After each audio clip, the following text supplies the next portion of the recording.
সুপ্রিয় দর্শক শ্রোতা, পুলিশ হেফাজত বা পুলিশ কাস্টাডি কথাটি শুনছি আমরা প্রতিনিয়তই, কিন্তু আইন অঙ্গনে সম্পৃক্তজন কিংবা আইনি সচেতন লোক ছাড়া এই আইনগত বিষয়ে সাধারণের ধারণা একেবারেই কম, যার ফলে অনেকেই আমাদের নিকট জানতে চেয়েছেন যে পুলিশ হেফাজত কি, কিংবা আদালতের অনুমতি ছাড়া কাউকে কতদিন পর্যন্ত পুলিশ হেফাজতে আটক রাখা যায়, কিংবা ২৪ ঘন্টার বেশি কাউকে পুলিশ হেফাজতে আটক রাখা হলে তার পরিণাম কি।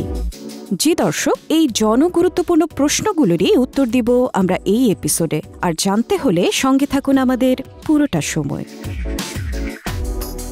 আলোচ্য বিষয়ে ব্যাপক ধারণা পেতে হলে আমাদের প্রথমেই জানতে হবে পুলিশ হেফাজত বা পুলিশ কাস্টাডি বলতে ঠিক কোন ধরনের হেফাজত বা কাস্টাডিকে বোঝায় সেই সম্পর্কে। এই বিষয়ে একমাত্র বলা হয়েছে ১৯৪৩ সালের পুলিশ রেগুলেশনস, যেটিকে প্রচলিতভাবে পিআরবি বা পুলিশ রেগুলেশনস অফ বেঙ্গল নামে অভিহিত করা হয়। সেই রেগুলেশনসের ৩১৬ নং রেগুলেশনের সি দফায়। দফাটিতে বলা হয়েছে, police custody includes custody on the authority of the police. Every person who is kept in attendance to answer a charge in such a way that he is practically deprived of his freedom shall be considered as in custody. রেগুলেশনটির এই অংশটির বঙ্গানুবাদ করলে দাঁড়ায়, পুলিশের কর্তৃত্বাধীন যে কোনো হেফাজত police হেফাজতের অন্তর্ভুক্ত হবে। প্রত্যেক ব্যক্তি যাকে কোনো অভিযোগের বিষয়ে জিজ্ঞাসাবাদের জন্য এমনভাবে হাজির করা হয় যাতে উক্ত ব্যক্তি কার্যত তার স্বাধীনতা থেকে বঞ্চিত হয়, তখন তা হেফাজত বলে গণ্য হবে।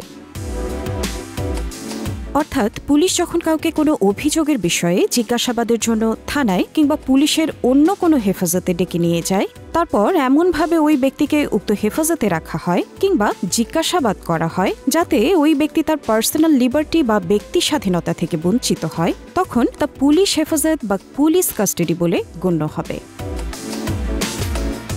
পাশাপাশি দফাটির শেষাংশে বলা হয়েছে, কাউকে এমনভাবে ডেকে আনার পর একজন পুলিশ কনস্টেবলকে উক্ত ব্যক্তির কাছে রেখে যদি এমন নির্দেশ করা হয় যে উক্ত ব্যক্তি কারোর সাথে কথা বলতে পারবে না, সেক্ষেত্রে তা গ্রেফতার বলে গণ্য হবে। এখানে প্রসঙ্গক্রমে বলে রাখছি যে পুলিশ কর্তৃক কাউকে গ্রেফতারের পদ্ধতি সম্পর্কে বলা হয়েছে ১৮৯৮ সালের ফৌজদারি কার্যবিধির ৪৬ থেকে ৫৩ ধারায়। কিন্তু পুলিশ রেগুলেশনসের ৩১৬ নং রেগুলেশনে তার অতিরিক্ত হিসেবে বলা হচ্ছে, এই বিধানগুলো অনুসারে কাউকে গ্রেফতার করা ছাড়াও কাউকে থানায় ডেকে নিয়ে কিংবা জোরপূর্বক তুলে নিয়ে গিয়ে উক্ত ব্যক্তিকে তার পার্সোনাল লিবার্টি বা ব্যক্তি স্বাধীনতা থেকে বঞ্চিত করলেই, এমনকি তাকে কারো সাথে কথা বলতে বারণ করলেও তা গ্রেফতার বলে গণ্য হবে। আর পুলিশের কর্তৃত্বাধীন এই গ্রেফতার মানেই পুলিশ হেফাজত বা পুলিশ কাস্টাডি। তার মানে হচ্ছে, ফৌজদারি কার্যবিধির বিধান অনুসারে কাউকে আনুষ্ঠানিকভাবে গ্রেফতার করে হেফাজতে নেওয়া ছাড়াও এমন কার্যাদিও গ্রেফতার বা পুলিশ হেফাজত বলে গণ্য হবে। ঠিক সেই কথাটি বলা হয়েছে ১৯৩২ সালে ভারতীয় উচ্চ আদালতের নিষ্পত্তিকৃত একটি মামলায়, যেখানে বলা হয়েছে, there may be police custody without a formal arrest, অর্থাৎ আনুষ্ঠানিকভাবে গ্রেফতার করা ছাড়াও পুলিশ হেফাজত বলে গণ্য হতে পারে। একই বছরে নিষ্পত্তিকৃত অপর দুটি মামলায়ও একইভাবে বলা হয়েছে, even indirect control over the movements of suspects by the police would amount to police custody, অর্থাৎ এমনকি পুলিশ কর্তৃক সন্দেহভাজন ব্যক্তির চলাচলে পরোক্ষ নিয়ন্ত্রণ করাও পুলিশ হেফাজত বলে গণ্য হবে। প্রিয় দর্শক, এভাবে আমরা জেনে গেলাম পুলিশ হেফাজত বা পুলিশ কাস্টাডির আইনানুগ সংজ্ঞা বা ব্যাখ্যা সম্পর্কে। এবার যে প্রশ্নটি আসবে সেটি হচ্ছে, এভাবে পুলিশ কাউকে হেফাজতে নেয়ার পর কত সময় পর্যন্ত তার নিজ হেফাজতে বা কাস্টাডিতে রাখতে পারে। জি প্রিয় দর্শক, এই গুরুত্বপূর্ণ প্রশ্নটিরই উত্তর দিচ্ছি আমরা এখন। এই বিষয়ে আমরা প্রথমেই আসছি ১৮৯৮ সালের ফৌজদারি কার্যবিধিতে বিধৃত বিধানের বিষয়ে। এই বিষয়ে গ্রেফতারকৃত ব্যক্তিকে ২৪ ঘন্টার অধিক আটক রাখা যাবে না শিরোনামে ফৌজদারি কার্যবিধির ৬১ ধারায় বলা হয়েছে, ওয়ারেন্ট ছাড়া গ্রেফতারকৃত ব্যক্তিকে যত যুক্তিসঙ্গত কারণই থাকুক না কেন, কোনো অবস্থাতেই পুলিশ অফিসার ১৬৭ ধারার বিধান মোতাবেক একজন ম্যাজিস্ট্রেটের বিশেষ আদেশ ব্যতি রেখে গ্রেফতারের স্থান হতে ম্যাজিস্ট্রেট কোর্টে আনা নেয়ার সময় বাদ দিয়ে তাকে ২৪ ঘন্টার অধিক সময় পুলিশ হেফাজতে আটকে রাখতে পারবে না। তার মানে এখানে বলা হচ্ছে, প্রথমত, কাউকে ওয়ারেন্ট ছাড়া গ্রেফতার করা হলে তাকে কোনো অবস্থাতেই ২৪ ঘণ্টার অধিক সময় পুলিশ হেফাজতে আটক রাখা যাবে না। সাথে এটাও বলা হচ্ছে, ফৌজদারি কার্যবিধির ১৬৭ ধারার বিধান মোতাবেক ম্যাজিস্ট্রেটের বিশেষ আদেশ থাকলেই কেবল এই ২৪ ঘণ্টার অধিক সময় কাউকে আটক রাখা যাবে। প্রসঙ্গত এখানে উল্লেখ করে রাখছি যে ফৌজদারি কার্যবিধির ১৬৭ ধারার বিধান মোতাবেক জুডিশিয়াল ম্যাজিস্ট্রেটগণ কাউকে প্রয়োজনীয় ক্ষেত্রে ২৪ ঘণ্টার অধিক সময়ের জন্য, তবে সব মিলিয়ে ১৫ দিনের বেশি নয় এমন সময়ের জন্য কোনো অভিযুক্ত ব্যক্তিকে পুলিশ হেফাজতে রাখার আদেশ দিতে পারেন, যেই আদেশটি বহুল প্রচলিত রিমান্ড হিসেবে। অর্থাৎ ম্যাজিস্ট্রেট কর্তৃক কাউকে এমন রিমান্ডে পাঠানো ব্যতীত পুলিশ ওয়ারেন্ট ছাড়া কাউকে গ্রেফতার করার পর কোনোভাবেই ২৪ ঘণ্টার অধিক সময় পুলিশ হেফাজতে রাখতে পারবে না। এটাই হচ্ছে মূল কথা। এবার আমরা আসছি এই বিষয়ে আমাদের সংবিধানে কি বলা হয়েছে সে সম্পর্কে। আমরা জানি যে সংবিধানের ৩য় ভাগের ২৭ থেকে ৪৪ অনুচ্ছেদে মোট ১৮টি ফান্ডামেন্টাল রাইটস বা মৌলিক অধিকারের কথা বলা হয়েছে। তন্মধ্যে গ্রেফতার ও আটক সম্পর্কে রক্ষা কবচ শিরোনামে ৩৩ অনুচ্ছেদের ২ দফায় বলা হয়েছে, গ্রেফতারকৃত ও প্রহরায় আটক প্রত্যেক ব্যক্তিকে নিকটতম ম্যাজিস্ট্রেটের সম্মুখে গ্রেফতারের ২৪ ঘণ্টার মধ্যে গ্রেফতারের স্থান হইতে ম্যাজিস্ট্রেটের আদালতে আনয়নের জন্য প্রয়োজনীয় সময় ব্যতি রেখে হাজির করা হইবে এবং ম্যাজিস্ট্রেটের আদেশ ব্যতীত তাহাকে তদরিক্তকাল প্রহরায় আটক রাখা যাইবে না। এখানে খেয়াল করে দেখুন, ১৮৯৮ সালের ফৌজদারি কার্যবিধির ৬১ ধারায় যা যা বলা হয়েছে ঠিক তাই হুবহু বলা হয়েছে ১৯৭২ সালের ১৬ই ডিসেম্বর কার্যকর হওয়া আমাদের সংবিধানের ৩৩ অনুচ্ছেদের ২ দফায়। অর্থাৎ যতই যুক্তিসঙ্গ কারণ দেখানো হোক না কেন, কাউকে কোনো অবস্থায় ২৪ ঘণ্টার অধিক সময় পুলিশ হেফাজতে আটক রাখা যাবে না এবং এই অধিকারকে সংবিধানে মৌলিক অধিকার হিসেবে স্থান দেয়া হয়েছে। এখানে যৌক্তিক যে প্রশ্নটির উদয় হবে সেটি হচ্ছে, ম্যাজিস্ট্রেটের আদেশ ব্যতীত কাউকে ২৪ ঘণ্টার অধিক সময় পুলিশ হেফাজতে আটক রাখা হলে করণীয় কি? জি অনুসন্ধিৎসু দর্শক, এই গুরুত্বপূর্ণ প্রশ্নটিরই উত্তর দিচ্ছি আমরা এখন। এখানে প্রথম করণীয়টা হচ্ছে, যেহেতু এমন বেআইনি আটকের মাধ্যমে পরিষ্কারভাবেই সংবিধানের নিশ্চয়তাকৃত ফান্ডামেন্টাল রাইটস বা মৌলিক অধিকারের লঙ্ঘন হচ্ছে, সেহেতু উক্ত ব্যক্তির পক্ষে যে কোনো ব্যক্তি কর্তৃক সংবিধানের ১০২ অনুচ্ছেদের ২ দফার খ উপদফার অ অংশ মোতাবেক উপযুক্ত নির্দেশ বা আদেশ দানের জন্য হাইকোর্ট বিভাগে রিট পিটিশন দায়ের করা।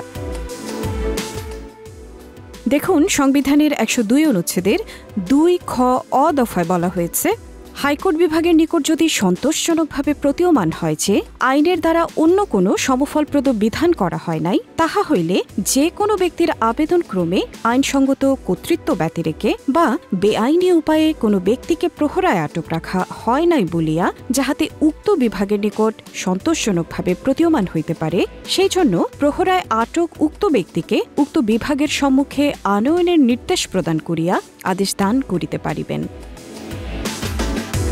তার মানে হচ্ছে, এমন ক্ষেত্রে রিট পিটিশন দায়ের করা হলে মাননীয় হাইকোর্ট বিভাগ উক্ত দফার ক্ষমতা বলে উপযুক্ত নির্দেশ বা আদেশ দান করতে পারবেন।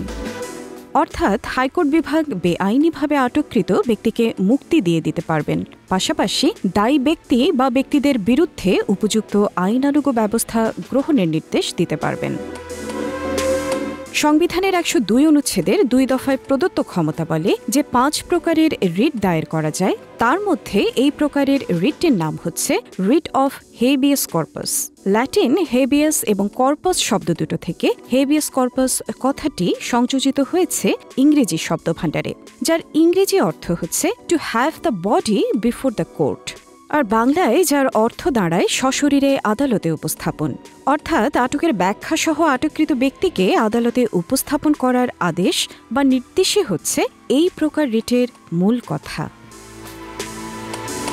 পাশাপাশি এমন ক্ষেত্রে ১৮৯৮ সালের ফৌজদারি কার্যবিধির ৪৯১ ধারার বিধান মোতাবেকও হাইকোর্ট বিভাগের নিকট প্রতিকার প্রার্থী হওয়ার সুযোগ রয়েছে। দেখুন, হেভিয়াস কর্পাস প্রকৃতির নির্দেশ দানের ক্ষমতা শিরোনামে ধারাটির ১ উপধারায় বলা হয়েছে, হাইকোর্ট বিভাগ উপযুক্ত মনে করলে এমন নির্দেশ দিতে পারবে যে ক হাইকোর্ট বিভাগের ফৌজদারি আপিল এখতিয়ারাধীন কোনো ব্যক্তিকে বিধি মোতাবেক পদক্ষেপ গ্রহণের নিমিত্ত আদালতের নিকট উপস্থাপন করা হোক, এবং খ সরকারি বা ব্যক্তিগত হেফাজতে বেআইনি বা অনুচিতভাবে আটককৃত কোনো ব্যক্তিকে অবিলম্বে মুক্তি প্রদান করা হোক। তবে একই বিষয় সংবিধান এবং ফৌজদারি কার্যবিধি এই দুই আইনেই সমান প্রতিকার পাওয়ার সুযোগ থাকলেও সংবিধানের ১০২ অনুচ্ছেদে প্রদত্ত অধিকারটি যেহেতু একটি সাংবিধানিক অধিকার, সেহেতু দ্রুত ও কার্যকর প্রতিকার পাওয়ার নিমিত্ত ফৌজদারি কার্যবিধির ৪৯১ ধারায় প্রতিকার প্রার্থী না হয়ে সংবিধানের ১০২ অনুচ্ছেদ মোতাবেক হাইকোর্ট বিভাগের নিকট রিট পিটিশন দায়ের করাই হচ্ছে শ্রেয়তর। এখানে আরও একটি প্রাসঙ্গিক প্রশ্ন আসবে, এই যে ম্যাজিস্ট্রেটের আদেশ ব্যতীত ২৪ ঘণ্টার অধিক সময় কাউকে পুলিশ হেফাজতে আটক রাখা কি ফৌজদারি অপরাধ বলে গণ্য হবে না? উত্তর হচ্ছে অবশ্যই এমন বেআইনি আটক একটি ফৌজদারি অপরাধ বলে গণ্য হবে, আর এই অপরাধটি হবে ১৮৬০ সালের পেনাল কোড বা দণ্ডবিধির ৩৪২ থেকে ৩৪৮ ধারায় বর্ণিত রংফুল কনফাইনমেন্ট বা বেআইনি আটকের শাস্তিযোগ্য অপরাধ, যে অপরাধের শাস্তি হচ্ছে ক্ষেত্রভেদে ৩ বছর পর্যন্ত কারাদণ্ড। সুপ্রিয় দর্শক শ্রোতা, এই হচ্ছে পুলিশ হেফাজত কি, গ্রেফতারকৃত ব্যক্তিকে পুলিশ কতক্ষণ আটকে রাখতে পারে এবং বেআইনিভাবে কাউকে আটক রাখা হলে করণীয় সম্পর্কে আমাদের স্বনির্বন্ধ পরিবেশনা। বিদায় নিচ্ছি আমরা এখানেই। সবাই নিরাপদ থাকুন আর যুক্ত থাকুন লটিউব বিডির সঙ্গে আমাদের শ্রান্তিহীন পথ চলায়।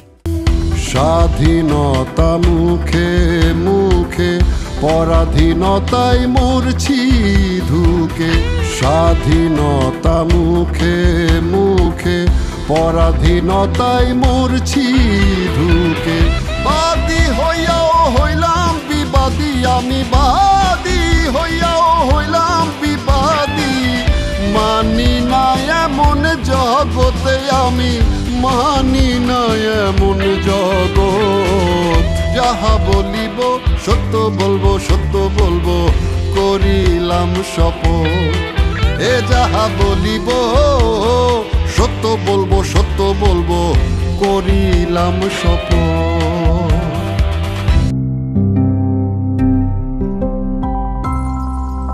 LawTube PD, let our experience be your guide.